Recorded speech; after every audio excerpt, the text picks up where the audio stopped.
Idol Raffy Tulfo talaga namang kumpirmadong bumisita sa Bucor, kung saan maaari niyang mabisita sina Cedric Lee, Denise Cornejo, Simeon Raz at Guerrero Ferdinand, ang mga mismong nag-set up kay Vong Navarro. Nakumpirma niya dito na naghihirap nga sila, hindi sila komportable sa kanilang mga tulugan at sa kanilang silid kulungan. Gayunpaman, walang special treatment na maibibigay sina Idol Raffy Tulfo kahit man lawyer ang kanilang pamilya at mismong nagtatrabaho din sa gobyerno.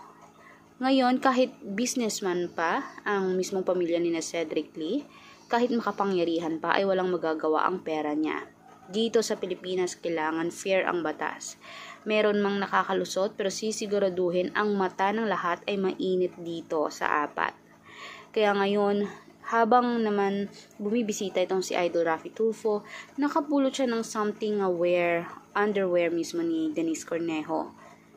Dahil pumasyal siya, bumisita siya mismo sa kada kulungan nila, at talagang hindi niya sariwara sa kanyang sarili na ganyan pala kaganda noon.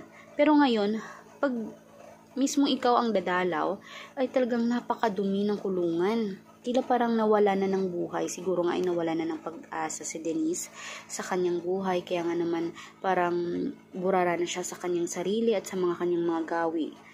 Kaya kahit sa kulungan ay may mga din siya, may mga kalaban. Wala siyang gaanong mga kaibigan. Kaya nga nagsisisi na siya.